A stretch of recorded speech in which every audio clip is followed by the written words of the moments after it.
tiene la creación y nos da a conocer que sus pensamientos no son nuestros pensamientos a través del trato que Él tuvo con Job, sino que nos da una tranquilidad, una paz, una seguridad, una esperanza impresionante este libro, sobre todo estos últimos capítulos que ya es en los cuales nos concentramos y en los que ya Dios concluye mostrándole al final de su vida a Job qué grande poder tiene Él sobre todos los planetas, las galaxias, los hoyos negros, las estrellas, los satélites en el universo.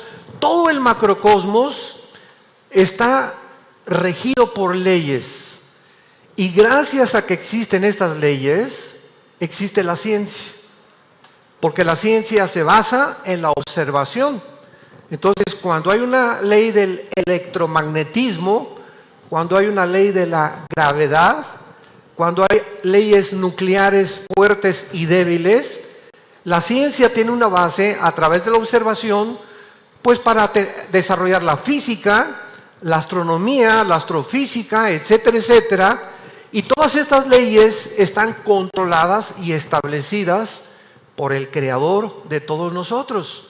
Entonces, aquí en el libro de Job, en las conferencias anteriores, esto es un resumen, Dios le muestra, ¿verdad?, que las Pléyades y el Orión, que son 7 estrellas calientes, y toda la constelación que existe con el famoso nombre de los signos del zodíaco, son realmente un mensaje que Dios dejó escrito en el cielo, en las estrellas y en los planetas, y que sin embargo el diablo, ¿verdad?, al usar este mensaje que Dios dejó, que comienza con la Virgen y termina con Leo, ¿verdad?, que es Cristo, el nacimiento de Cristo y el león de la tribu de Judá, lo convierte el diablo en la astrología, dándonos a entender que la astrología enseña que los planetas tienen gobierno sobre tu vida, sobre mi vida, y que el Géminis no se lleva con Leo, ni el Leo con Cáncer, y puras tonterías.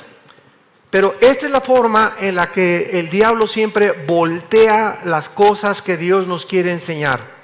Pero aquí lo vimos claramente en los versículos 31 al 33 de Job 38, de qué forma hace más de 4000 años el libro de Job nos está hablando de que Dios deja establecido las leyes del Orión, que es la más grande de las constelaciones, las Pléyades que son 7 estrellas calientes, etcétera, etcétera, zodíaco, que significa grados, si lo quieres apuntar, o pasos.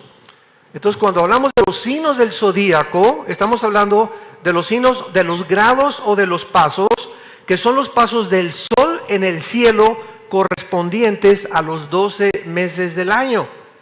Entonces, es increíble que hace 4000 años, sin telescopios, sin calendarios, sin calculadoras, ya estuvieran escritos aquí en el libro de Job, esta revelación astronómica, donde nos podemos preguntar, la persona que escribió este libro tenía conocimientos mucho más elevados que Galileo Galilei, que hasta el año 1625-30 comenzó él a hacer experimentos con el telescopio y los vidrios, los lentes, para poder comenzar a observar el universo.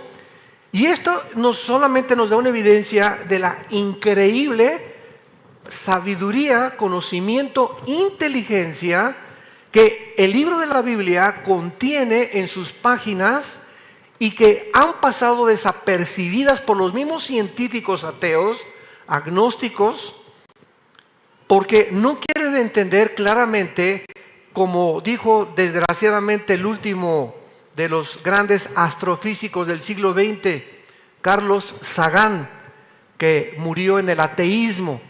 Carlos Sagan dijo, pues yo hubiera encontrado, o si hubiera encontrado más evidencias de la existencia de Dios, yo hubiera creído en Dios. Qué triste declaración. Y el otro día que estaba yo tratando de estudiar estas mentes científicas, vemos una división impresionante entre la mente intelectual de un científico. Por ejemplo, les voy a dar 2 ejemplos. El de Samuel Crick. El doctor Crick descubrió en 1954 el ADN, la hélice del ADN, y le dieron a él y al doctor Watson el Premio Nobel de Medicina. ¿Saben ustedes que este hombre inteligentísimo en la genética, en la química, etcétera, etcétera, saben lo que dijo cuando le preguntaron qué pensaba él acerca de la creación del universo y de por qué existimos nosotros? Este hombre ganador del Premio Nobel de Medicina dijo lo siguiente: es que los extraterrestres sembraron semillas en el planeta Tierra y nosotros crecimos.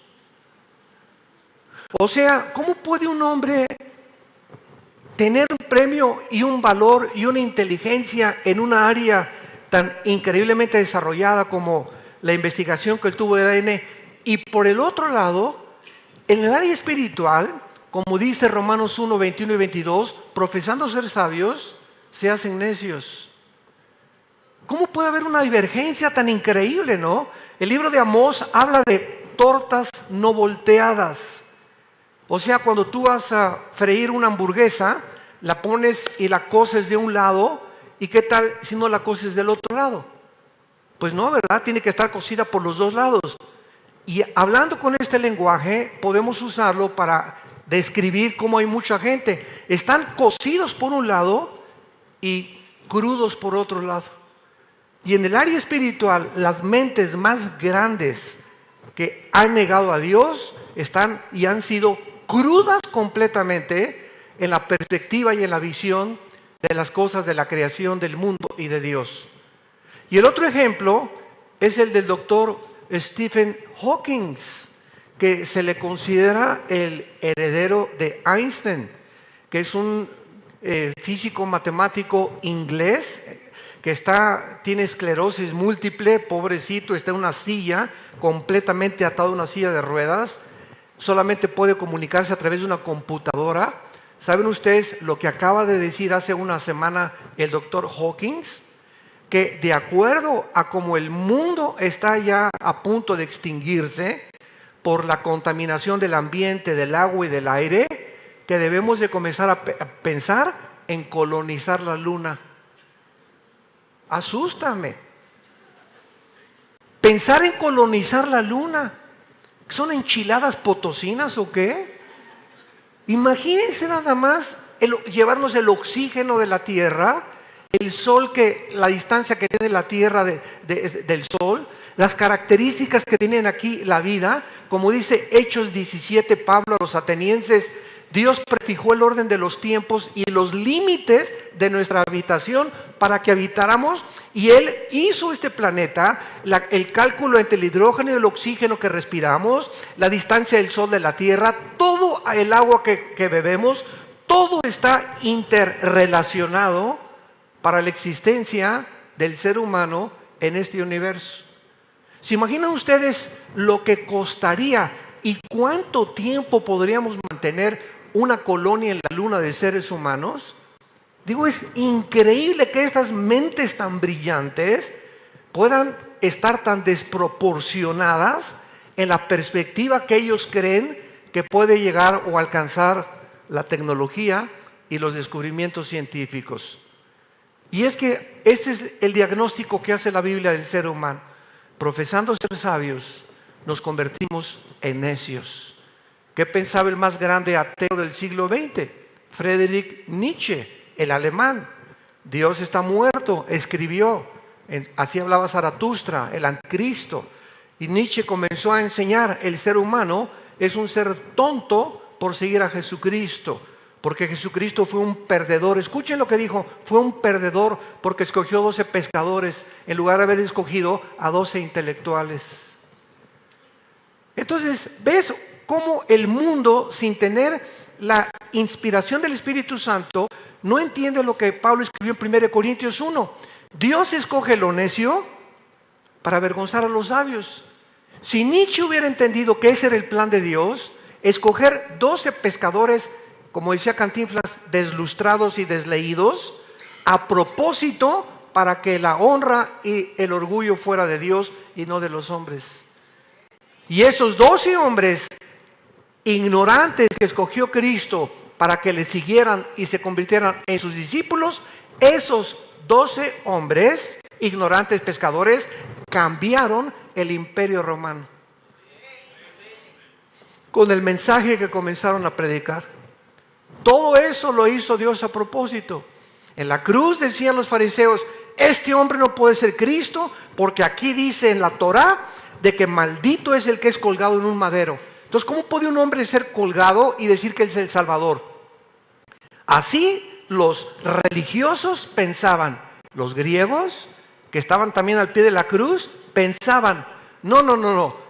Los dioses Zeus y Afrodita y Artemisa y nuestros dioses griegos no hubieran permitido que un hombre, un hijo de los dioses, fuera exhibido y humillado enfrente de todos los demás. Tanto para la mente griega, para la mente religiosa, la crucifixión era una locura, pues Dios lo hacía a propósito para confundir la sabiduría de los sabios. Porque lo necio de Dios es más sabio que los hombres. Entonces, esta es la razón por la cual Jesús dijo, te alabo Padre y te bendigo, porque escondiste las cosas profundas de los sabios y de los entendidos y se las revelaste a los niños. Y cuando nosotros tenemos el llamado para seguir a Cristo, la orden es la siguiente: si no te conviertes como un niño, no entras al reino de Dios. Si no tienes la humildad de un niño y la sencillez de un niño y te sigues creyendo que por acá papucho de papuchos y tu intelectualidad y tu soberbia, eso es lo que te va a impedir conocer la verdad que se encuentra en la sabiduría y el conocimiento de Jesucristo. Y tenemos este libro de Job como una de las más grandes maravillas de los 66 libros que forman el compendio de este maravilloso libro que se llama la Biblia. Muy bien, Job era un hombre, como ustedes saben, rico, tenía vacas, tenía camellos, tenía cuenta en Bancomer, en Banamex, en Bank America, etcétera, etcétera. Era un hombre que disfrutaba de una vida tranquila, tenía hijos, tenía una esposa, tenía propiedades, etcétera, etcétera, y de repente, de la noche a la mañana, se queda sin nada. Como dice uno de los salmos, Dios deshace como polilla lo más apreciado del hombre en segundos. Como lo que pasó en el 2008 de este siglo XXI, que cayó la bolsa 777 puntos, más de 65 billonarios. La mayoría de ellos se quedaron en la ruina y más de 40, 50 se ahorcaron, se suicidaron, se cortaron las venas o se pegaron un balazo. De la noche a la mañana se quedaron en el petate, sin ningún quinto. Entonces Job hace 4.500 años, porque este libro tiene la antigüedad del Génesis. De repente se quema todas sus propiedades, se mueren sus hijos y se queda sin nada. Y llega la esposa y le dice, maldice a Dios. Y Job le contesta y le dice a la esposa, recibiremos de Dios el bien y no el mal, sea Jehová bendito por los siglos de los siglos.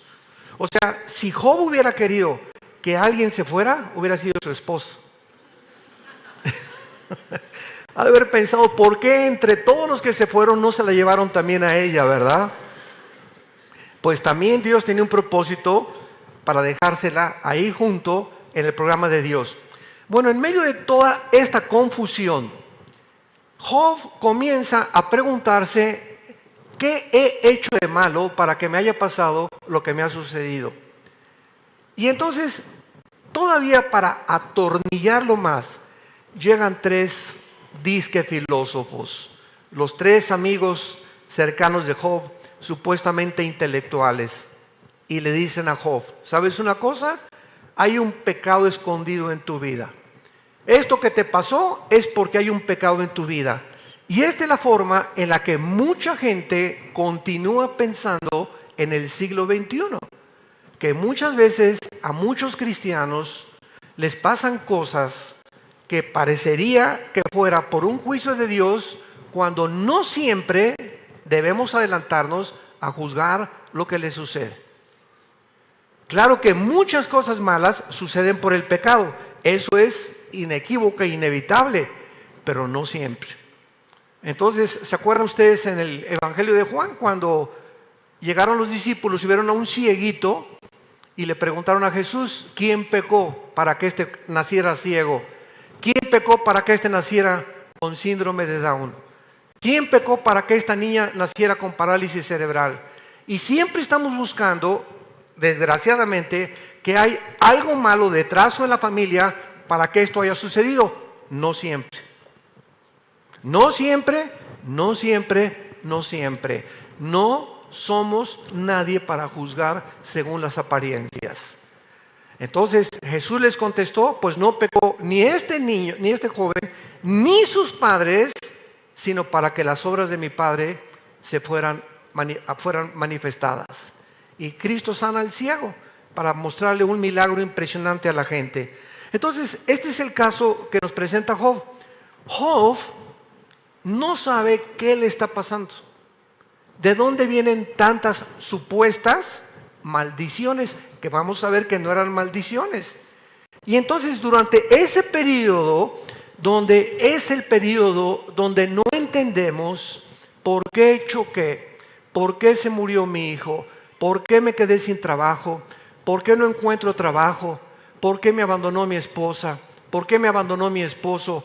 Estas preguntas que nos hacemos los cristianos cuando nos suceden cosas que no entendemos, ese es el tiempo de la fe. Ese es el tiempo precisamente donde debemos de decir, enmudecí y callé porque tú lo hiciste. No entiendo lo que me está pasando en este momento, pero ¿sabes una cosa, Señor? Confío y seguiré confiando en ti. Y yo sé que todas las cosas contribuyen para mi bien. Y aunque ahorita en este momento no lo entiendo, esta es la fe. Ahora bien, si no tienes esa fe, es porque no tienes al Espíritu de Dios. Porque Dios no nos ha dado un espíritu de cobardía, sino de poder, de amor y dominio propio. Entonces, ese espíritu que realmente tú debes de tener si te llamas cristiano, cuando pasemos el valle de sombras y de muerte, no tendremos miedo. Porque algo dentro de nosotros, que es el Espíritu Santo, nos va a sostener en ese periodo tan difícil donde no entendemos lo que estamos atravesando, pero por tener al Espíritu Santo vamos a tener paz. Vamos a tener paz. Y vamos a salir adelante y en los próximos 6 meses o el año que entra, le vamos a dar gracias a Dios y le vamos a decir, ahora entiendo por qué perdí este ser querido, ahora entiendo por qué me dejó mi esposo, ahora entiendo por qué me pasó lo que me pasó. Cuando yo estaba en la tormenta era pura, explotó la bomba, puro aire, puro nube, pura polvo, no se puede ver nada. Y ya que se despeja el medio ambiente, comenzamos a entender los caminos de Dios y el inmenso amor que Dios nos tiene, porque Dios es bueno. Dios es bueno. Y lo que estás atravesando, lo estás atravesando porque es un tiempo de preparación, y antes de que Dios te pase al segundo año y al tercer año, tiene que haber una preparación siempre en nuestra vida espiritual. Como dice 2 de Pedro capítulo 3:10, después de que pasemos un tiempo de pruebas, Él nos fortalecerá, nos afirmará, nos consolará. Pero no podemos perder nuestra confianza ni nuestra fe en aquel que dijo, nunca te dejaré ni te abandonaré. Estaré contigo todos los días hasta el fin de mi vida. Muy bien, entonces Job aguanta la prueba y al final Dios comienza a platicar con él. Y cuando Dios se revela a Job, le comienza a hacer preguntas. Y estas preguntas que estamos analizando, y que esta es la penúltima conferencia, tienen que llevar a Job a comprender que Job, como dije, le enseñó el universo, mira las estrellas, mira los planetas, mira Orión, mira las Pléyades. Si yo tengo cuidado del universo que yo hice y yo crié, ¿no voy a tener cuidado de ti? Si la Tierra sigue dando vueltas en 24 horas sobre su eje, con una inclinación de 23 grados sobre su eje y 365 días alrededor del Sol, Pancho, Carmelita, Chencho, ¿nunca te has preguntado quién le da vueltas a la Tierra? ¿Nunca te has preguntado qué fuerza? Porque hay el electromagnetismo, las fuerzas nucleares, las fuerzas de gravitación. ¿Qué fuerza es la que mantiene girando la Tierra? ¿Quién le hizo así a la Tierra? Como una canica. Porque la ley física dice que la velocidad de un cuerpo es proporcional a la fuerza que se le aplica. Si agarro una canica y la hago así, la canica sale disparada, pero ¿qué sucede? Se tiene que parar. Si agarras una flecha y la disparas, sale la flecha, pero tiene que caer, ¿verdad? Pero la Tierra, ¿quién le hizo así? Y el que le haya hecho así, ¿no es para que ya vaya más despacio? ¿Por qué mantiene la misma rotación y la misma velocidad? Pregúntale a tu maestro ateo, al que le dicen el Einstein de Tlalnepantla. ¿Quién mantiene el movimiento de la Tierra alrededor del Sol en 365 días? Ese es el macrocosmos, Job. Ahora bien, vamos a introducirnos al microcosmos y vamos a descubrir a los átomos. Que los átomos tienen electrones, carga neutral, neutrones, electrones negativa, protones positiva.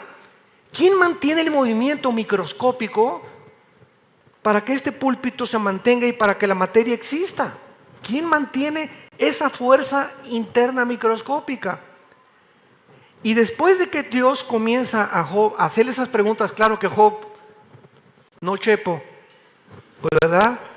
Y nosotros igual que él, pues es que trasciende nuestra comprensión de las leyes del universo y las leyes físicas y nucleares. Ahora, y se trata en esta conferencia, en esta mañana, vamos con los animales. Capítulo 38. Vamos con los animales. Ven para acá, Job. Te voy a bajar del universo, del macrocosmos, del microcosmos, y ahora comienza a observar la vida de los animales. Y te voy a demostrar, escuchen estos santos de Dios, damas y caballeros, ¿quién le pudo haber revelado hace más de 4000 años al autor del libro de Job la vida y la forma cuando paren las cabras monteses, cómo actúan los leones, los caballos, el pavo real que es tan bruto, el pavo real que pone sus huevos en lugares vulnerables donde pasan y los pisan? ¿Quién le reveló a esta persona o a este autor del libro de Job secretos de los animales hace 4000 años? Escuchen, cuando en el área donde se escribió el libro de Job, muchos de ellos no existían. Porque para tener la revelación que existe de los animales en el capítulo 38 y 39, se necesita estudiar zoología. Y haber pasado 4 o 5 años con películas, viendo la vida de los leones, viendo la vida de las cabras, de los caballos, para escribir lo que la Biblia nos revela. Fascinante. Qué maravillosa es la palabra de Dios. Capítulo 38, versículo 39 y 40. Comenzamos con los leones y termina Dios con las águilas. Y dice Job, vean ustedes los signos de interrogación. Es Dios, recordemos, cuestionando a Job. ¿Cazarás tú la presa para el león? ¿Saciarás el hambre de los leoncillos cuando están echados en las cuevas o se están en las guaridas para acechar? No cabe duda, santos de Dios, que la providencia de Dios es maravillosa, es increíble. Por ejemplo, antes de profundizar en los leones, en el Salmo 104, versículo 14 al 18, dice la Biblia: Él hace producir el heno para las bestias y la hierba para el servicio del hombre. O sea, si existen animales, síganme con cuidado, si existen animales, leones, elefantes, cabras, caimanes, cocodrilos, conejos. Lógicamente el creador tiene que haber creado también cómo sostenerlos. No están por accidente. Entonces, el león tiene una comida, la comida de las águilas es diferente, la de los conejos es diferente, la de los hipopótamos es diferente, y vemos que toda la clase y las especies de los animales tienen exactamente el heno para las bestias, la hierba, las vacas, si no fueran puestas en el campo, ¿qué comerían las vacas? Etcétera, etcétera. Toda la creación de Dios está perfectamente diseñada para comer exactamente lo que su estómago, sus pulmones, su hígado, su páncreas necesitan. A nosotros Dios nos dio la naranja, dale una naranja a un perro, va a ser... O dale una naranja a un caballo. ¿Por qué? Porque la naranja tiene los cítricos, las uvas tienen los antioxidantes, la papaya tiene las enzimas digestivas para mis intestinos. Todo lo que tenemos alrededor está diseñado para nuestro cuerpo. Dios no diseñó el Red Bull, ni la bebida Monster, ni jarritos que buenos son, ni las chaparritas, ni la mirinda, ni nada de esas cosas vienen de Dios. Cuando el hombre mete la mano a la creación de Dios para comenzar a vendernos cosas inventadas por nosotros, mezcladas con químicos, no nos comencemos a quejar por la salud que tenemos. Como me dijo el otro día un señor, ay hermano, que ore por mí. Y me dice su esposa, hermano, se toma una familiar de Coca-Cola a la semana. Y le dije, don Pancho, hasta que usted deje la Coca-Cola, Dios no es lámpara, el genio de la lámpara de Aladino maravillosa. Hasta que usted no entienda y no entendamos todos que somos responsables de el agua que bebemos, el cereal que bebemos, las carnes si podemos, si no podemos, etcétera, etcétera. Si no entendemos que somos responsables de lo que nosotros debemos de comer, Dios no se hace responsable ni de ti, ni de ti, ni de ti. Y no vengas, dice Dios, ay hermano, póngame las manos y sácame este espíritu de retortijón. Ay hermano, ore por mi páncreas y tengo hipertensión. ¿Por qué tienes hipertensión, papá? Pero pues tienes el azúcar elevadísima tal vez, porque muchas veces padecemos de diabetes a menos que no sea degenerativa o genética. ¿Por qué? Por las cantidades de azúcar extralimitadas que provocan el fracaso de la insulina en nuestro cuerpo. Entonces comenzamos a darnos cuenta que somos responsables. Dios quiere que tú tengas salud y que pienses bien y que estés ágil en tus pensamientos, pero cuando comenzamos a ser negligentes, comenzamos a acarrear sobre nosotros lo que nosotros hemos sembrado en nuestro cuerpo. Cada cosa que le pongo a mi cuerpo son semillas que estoy sembrando de destrucción o de salud.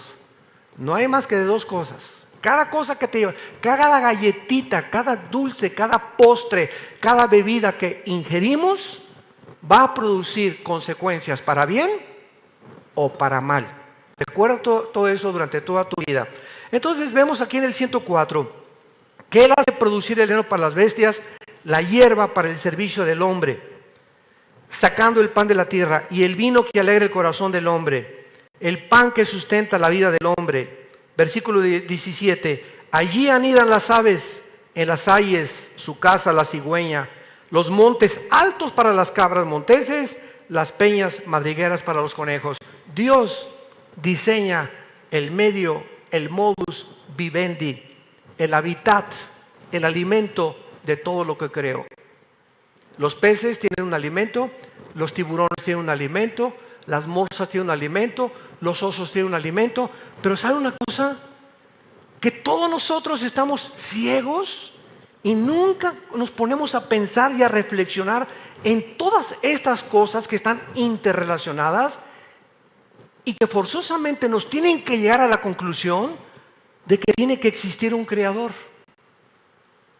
Tiene que existir alguien detrás de todo esto. No puede ser accidente.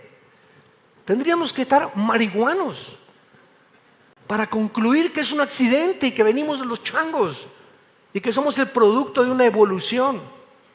Solo una mente completamente distorsionada y es la irracionalidad más grande que existe en el pensamiento, en el intelecto humano, el llegar a concluir que somos un accidente y que somos el resultado de la evolución de los animales. Dios supervisa toda la creación y ahora nosotros, ¿verdad?, como seres humanos pasamos bastante trabajo tratando de ordenar nuestra vida y trabajo para que todo funcione bien, pero Dios no solamente creó el universo, sino que lo sigue sosteniendo. Y si Dios sigue sosteniendo la vida de las cabras y de los leones, dice la Biblia que le preguntó Dios a Job, ¿dónde encuentran los leones su comida? Si Dios no hubiera dado a los leones las garras que tiene, los dientes que tiene, y no hubiera hecho tan tontas a muchas cebras y a muchos venaditos que son la comida de los leones y que los leones los alcanzan y los matan, los leones se morirían de hambre. Si las jirafas no tuvieran el cuello que tienen tan grandísimo, no podrían sobrevivir porque el alimento que muchas jirafas tienen se encuentra solamente en las copas de los árboles. Y así nos vamos por todos lados recorriendo las maravillas de Dios. Y los conejitos, ¿verdad?, lo que comen es exactamente lo que necesitan. Ya olvidémonos de eso. Las hormigas, por el amor de Dios. ¿Qué comen las hormigas? ¿Sándwiches de jamón con queso panela? No, ¿verdad? Entonces, los pajaritos que comen puros gusanitos. ¿Quién creó a los gusanitos? ¿Cómo pudo la madre naturaleza? ¿Y quién es la mamá de la madre naturaleza? ¿Quién es su papá?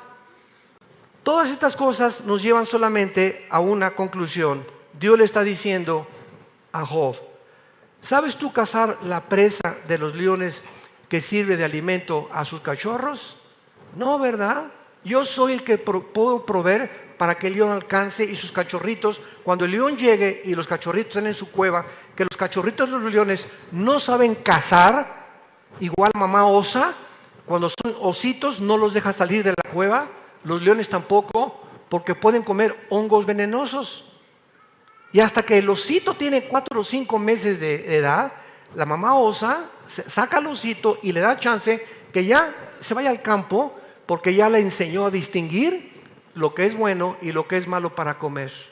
Eso es lo que Dios le está preguntando a Job.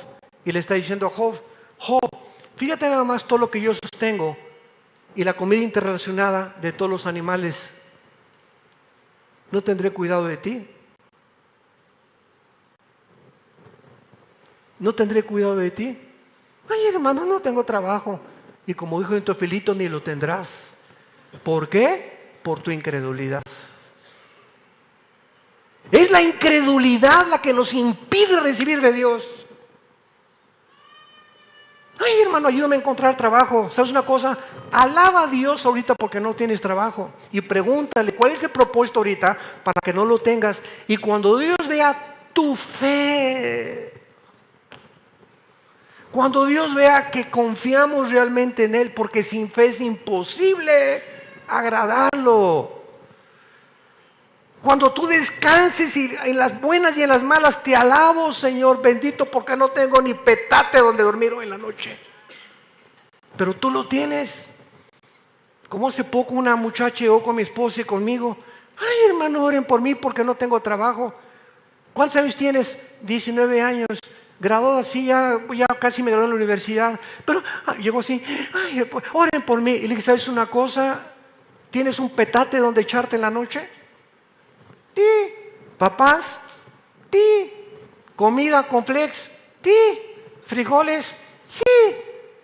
Le dije, entonces alaba a Dios por lo que tienes y no por lo que no tienes. Y cuando le des gracias a Dios porque tienes papás y tienes una cama y tienes comida y estás viva y estás sana, entonces comienzas a chillar. Ay, por mí. Qué malagradecida, le dije yo a esta muchacha. Es mucha incredulidad la que tú tienes. Y ella comenzó a llorar y verdaderamente la pudimos guiar a que se arrepintiera de su ingratitud hacia Dios. A los 4 o 5 días nos mandó un correo que había encontrado un súper trabajo. Y así es como funcionan las cosas. Ay, hermano, le pido que ore por mí para que encuentre novio. ¡Chale! ¡Qué barbaridad! Dios mío santo. Imagínense nada más, ¿no? ¿Y cómo voy a saber yo, chinchita, que necesitas novio? A lo mejor no lo necesitas. Alaba a Dios porque no lo tienes. Más vale sola que mal acompañada. Ahora ven ustedes el versículo 41. Regresamos a Job. Y es en el versículo 41 del capítulo 38. Otra pregunta. ¿Quién prepara al cuervo su alimento cuando sus polluelos claman a Dios y andan errantes por falta de comida? Aquí vemos nosotros que Dios le pregunta a Job, ¿sabes algo de los cuervos?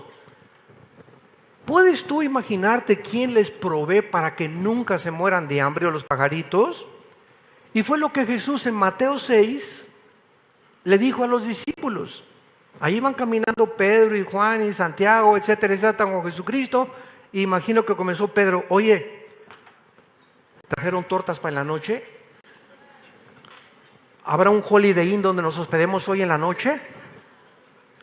Y Jesús, conociendo los pensamientos que son normales, que se llaman pensamientos de ansiedad.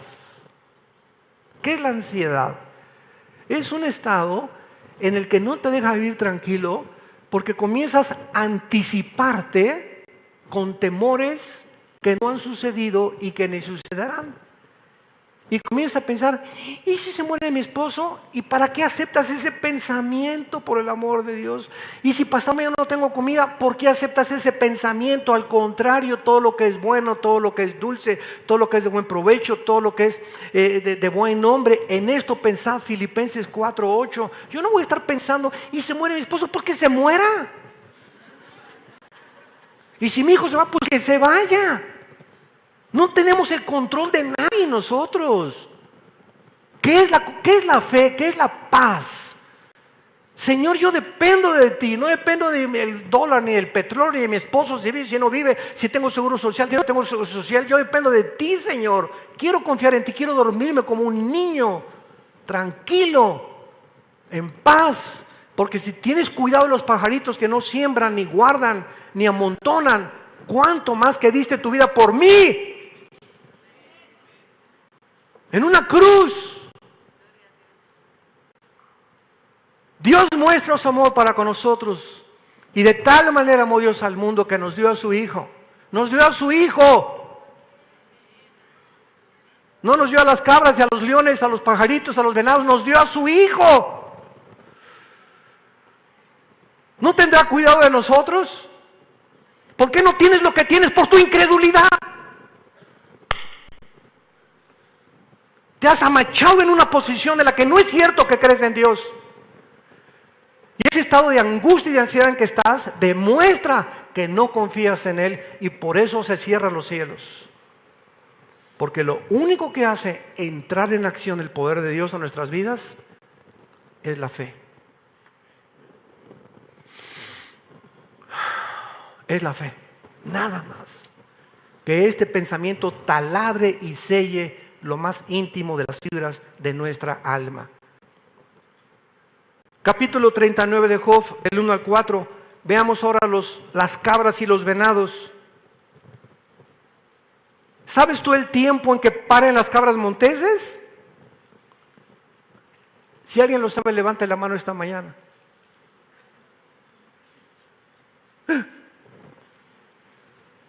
No sabemos ni siquiera el tiempo de cuando paren mi perra, mi gata, o los caballos, los burros, menos los de las cabras monteses, ¿verdad? Por eso le hace esta pregunta a Dios a Job, que no es un animal doméstico. Si tenemos cuidado de los animales domésticos y debemos tener cuidado de ellos, cuanto más los animales silvestres desconocemos cómo los mantiene Dios. Este es el punto que Dios le quiere mostrar a Job. La inteligencia y el poder de Dios. ¿Sabes tú en cuánto tiempo pare una cabra a un cabrito, Job? ¿O miraste tú las ciervas? La palabra ciervas en el hebreo es venados. ¿Sabes tú cuándo los venados paren también? ¿Contaste tú los meses de su preñez y sabes el tiempo cuando han de parir? O sea, ¿sabes tú el tiempo en que nazcan las cabras y los venados? O sea, su periodo de gestación. ¿Sabes cuánto tiempo permanecen en su vientre antes que nazcan? Sus madres saben perfectamente bien, las mamás cabras y las mamás venado, cuánto tiempo tienen ellas en su vientre y cuándo están listos para irse de casa también.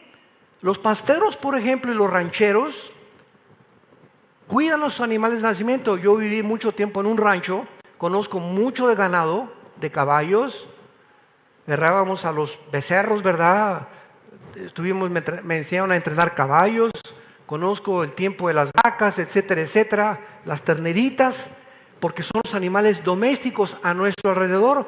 Pero sin embargo, y muchas veces cuando una vaca estaba embarazada, me hablaban los rancheros y me decían los trabajadores del rancho: oiga, don Armando, véngase usted porque vamos a vigilar esta porque está para parir.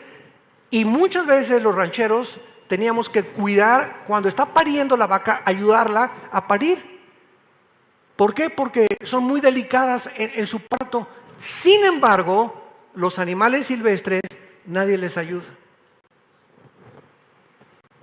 Eso es porque están cerca de nosotros, pero los animales silvestres nadie les ayuda. Dan a luz sin ninguna ayuda en el campo. Así los diseñó y los creó Dios. Vean ustedes la sabiduría de Dios en la creación. Es lo que Dios le está tratando de enseñar a Job. Ahora veamos el versículo 5. Los asnos, o sea, no los burros, sino las mulas, los asnos monteses. ¿Quién echó libre al asno montés y quién soltó sus ataduras? Al cual yo puse casa en la soledad y sus moradas en lugares estériles. Se burla de la multitud de la ciudad, no oye las voces del arriero. Estos asnos monteses andan sueltos en los campos sin que puedan ser domesticados, sobreviviendo sin ninguna ayuda de nosotros, humana, sino simplemente porque Dios los cuida. Dios le estaba diciendo a Job: Job, yo fui el que crié a esos asnos, a esas vacas, a todos los animales, a los silvestres y a los domesticables. Si a esos asnos monteses que yo les di la vida y los solté en el campo, que eso es lo que quiere decir, sin que pudiera ningún ser humano meterse con ellos, ni nos sirven tampoco para nosotros, ¿no te podré yo también soltar a ti de tus penas? Y si yo los alimento, ¿no tendré también cuidado de ti? Esto era el mensaje que Dios nos envía en esta mañana. Que nos fijemos y examinemos y abramos nuestros ojos y no nos encerremos. Nadie me quiere, no tengo novio, mi esposo no me quiere, no puedo ser. Si estuviera casada con un pastor sería feliz. Si estuviera casada con Santo Tomás de Aquino sería feliz. Si mi esposa fuera como Santa Rita de Casia sería feliz. Y nos rodeamos. Este es el ego. Este es el ídolo que nosotros mismos nos fabricamos, donde nosotros nos creemos dioses. Yo, y me fijo nada más en mí. Ya no me fijo ni en el perro, ni el que está en la calle, ni la persona que tiene necesidad. Llego a la iglesia con mis problemas, etcétera, etcétera. Cuando vienes a la iglesia a buscar a quién ayudar, por quién orar, a quién abrazar.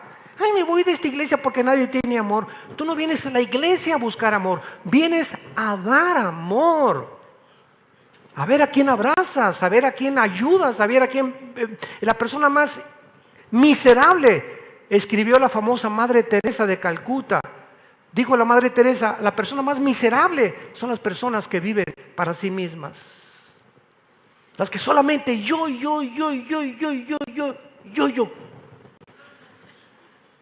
Y por eso no tenemos ojo ni para una puesta del sol, ni las montañas, ni levantarnos en la mañana y alabar sin trabajo y sin todo. Gloria a Dios, estoy vivo, tengo salud, mis hijos, qué lindos, mis nietos, etcétera, etcétera. Vamos a ir a Acapulco, vamos a dormir en la playa, aunque sea en la playa, pero vamos a divertirnos, ¿verdad? Porque la vida es bien corta y no,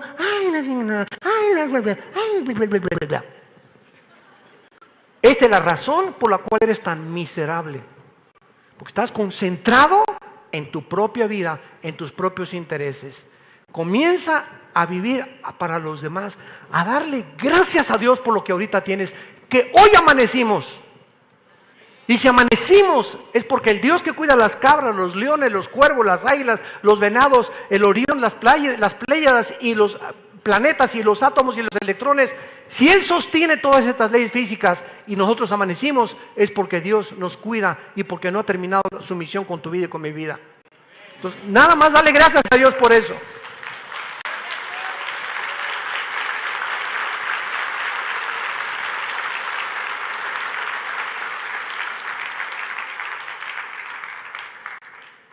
Y en penúltimo lugar dice el versículo 9, los búfalos, ¿querrá el búfalo servirte a ti?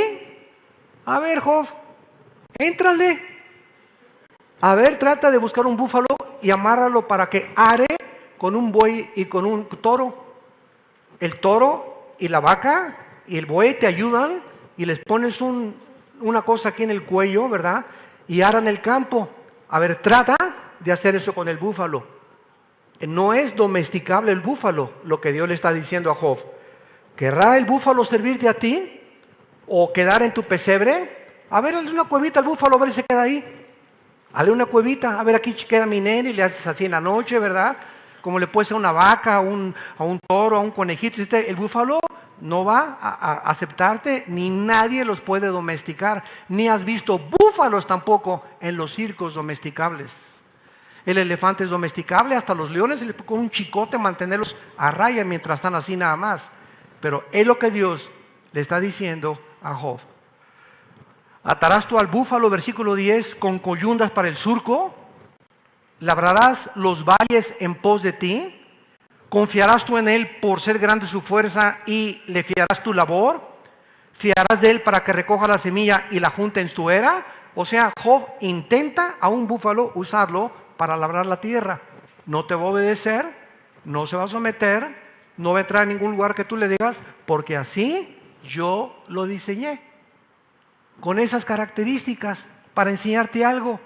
Si yo puedo hacer esto con los animales salvajes, ¿no sabré tampoco cómo tratar contigo? Si yo hice eso con los animales salvajes y lo hice deliberadamente, ¿no sabré entonces cómo tratar contigo, Job? Y vámonos también rápidamente al versículo 13 al 18 con los pavos reales. Esto es increíble, yo no sabía esto de los pavos reales hasta que comencé a estudiar esto. Versículo 13, ¿diste tú hermosas alas al pavo real? ¿Cuántos han visto los pavos reales? Fíjense en esto, un pavo real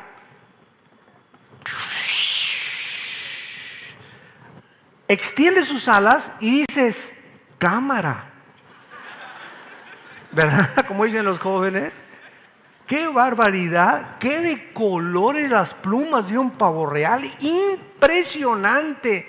¡Qué alas más hermosas! Pero a pesar de esto, no puede volar. No puede volar. Le dio Dios las alas más hermosas de todas las aves que existen a los pavos reales y no pueden volar. Y además son de los más brutas de las aves. Veamos lo que hacen los pavos reales. Versículo 14, el cual desampara en la tierra sus huevos y sobre el polvo los calienta y olvida que el pie los puede pisar y que puede quebrarlos la bestia del campo. Se endurece para con sus hijos como si no fuesen suyos, no teniendo que su trabajo, temiendo, haya sido en vano. Porque le privó Dios de sabiduría y no le dio inteligencia. Dios hizo a los pavorreales bellísimos en cuanto a su plumaje, pero brutos, brutos, brutos, y sin ninguna inteligencia, y así hay cantidad de artistas en el mundo. Mujeres bellas, bellas, bellas, hombres guapos, guapos, guapos, políticos, ¿verdad? Inteligentes, inteligentes en unas áreas. Sin embargo, no es posible. ¿Se dan cuenta? No es simplemente la belleza lo que se necesita. Necesitamos la sabiduría de Dios. Y esto es lo que Dios le está diciendo a Job.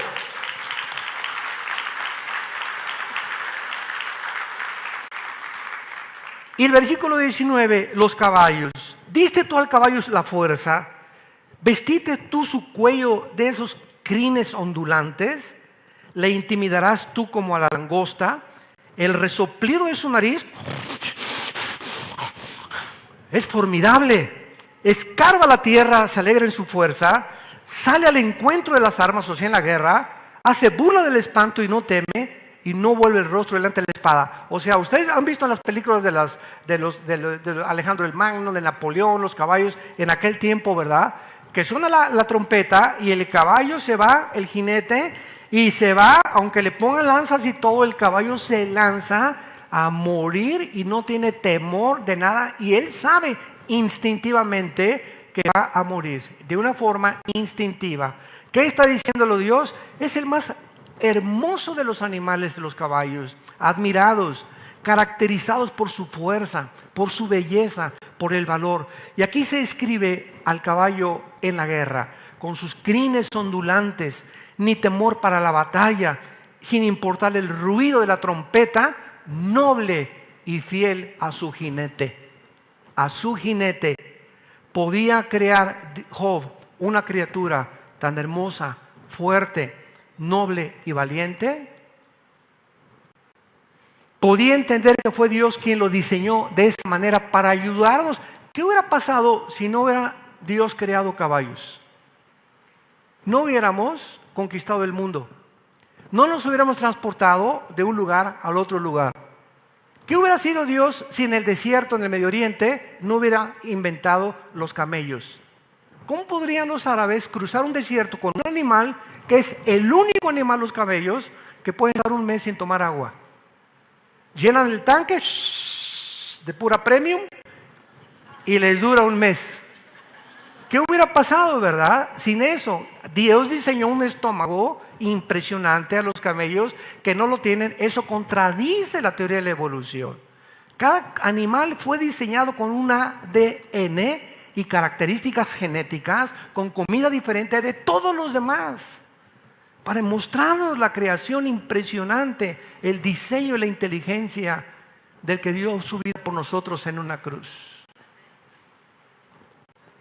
Es Dios quien determina el curso de las batallas, por lo tanto Job debía temer esto antes a Dios. Finalmente encontramos el halcón y en el águila, versículo 26, vuela el gavilán. La palabra gavilán es netz en el hebreo, ponlo ahí, es halcón, es el halcón, se tradujo gavilán. Vuela el halcón por tu sabiduría y extiende hacia el sur sus alas, se remonta el águila por tu mandamiento y pone en alto su nido. Ella habita y mora en la peña, en la cumbre del peñasco y las rocas. Desde allí acecha la presa. Sus ojos, ¿quién les reveló esto? Hace 4,000 años, que el águila había más de 4 o 5 kilómetros de distancia. ¿Quién le reveló esto al autor del libro de Job? ¿Qué, se fue con un águila y comenzó a observar a las águilas? ¿O cómo pudo saber esto? Sus ojos observan de lejos, sus polluelos chupan la sangre, y donde hubiere cadáveres, allí está ella. ¿Le ordenas tú al águila volar y poner su nido donde lo ponen? Hasta arriba de las montañas. ¿No puede entonces Dios hacer cosas grandes contigo? Y si puso el águila hasta arriba, ¿tú crees que Dios no quiere ponerte también, exaltarte algún día? ¿Tú crees que Él es el que no tiene el poder de poder hacerte que subas de puesto y que mejores en tu vida, que mejore tu trabajo, que mejore tu familia, que mejore tu matrimonio y tus hijos? ¿No puede entonces hacer Dios cosas grandes contigo? Si las aves confían en que Dios las dirija, podemos nosotros también confiar en que Dios siga dirigiendo nuestras vidas. Santos de Dios, estas son las maravillas de la Biblia encerradas en un libro impresionantemente maravilloso y profundo. Ya no sigas hoy en la noche viendo Ricas y Famosas. Qué triste. Cada 20 minutos que empleamos en una tonta telenovela, en un tonto libro, es media hora que podemos obtener de sabiduría leyendo un buen libro, viendo un buen programa. Quiero terminar leyendo Proverbios 3, versículo del 5 al 8.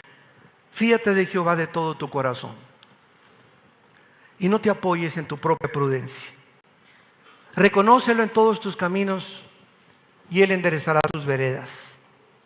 No seas sabio en tu propia opinión. Teme a Jehová y apártate del mal, porque será medicina a tu cuerpo y refrigerio a todos tus huesos. Inclinemos nuestra cabeza y démosle gracias a Dios, porque esta mañana hemos amanecido con vida. Gracias, Señor, por nuestros padres que nos has dado, por los hijos que nos has dado, por nuestros abuelos. Gracias por la vida y la salud que nos das, por el trabajo que tenemos y por la visión que nos imparte tu Espíritu Santo para poner los ojos en tu Hijo Jesucristo. Bendito seas, oh Dios eterno, creador de los cielos y de la tierra. Confía en Él, dice la Biblia, y habitarás en la tierra y te apacentarás de la verdad. Deleítate a sí mismo en Jehová y Él concederá las peticiones de tu corazón.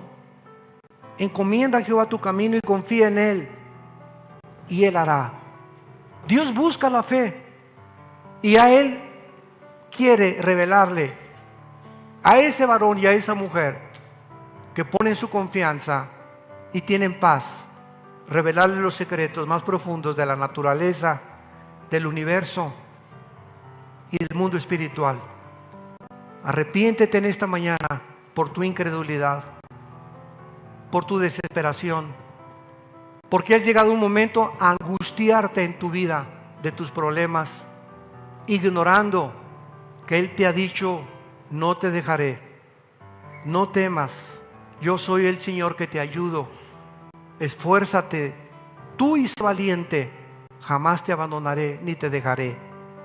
Gracias, Señor, por estas promesas que son las que nos sostienen y nos mantienen con vida, sabiendo que aunque andemos en valle de sombras y de muerte, nunca tendremos temor de ti. Tu vara y tu cayado siempre nos van a infundir aliento, y aun cuando muramos, el bien y la misericordia nunca se apartarán de nuestra vida, y tú nos estarás esperando para que en la otra vida continuemos siendo apacentados por la verdad. En el nombre de Jesús, amén.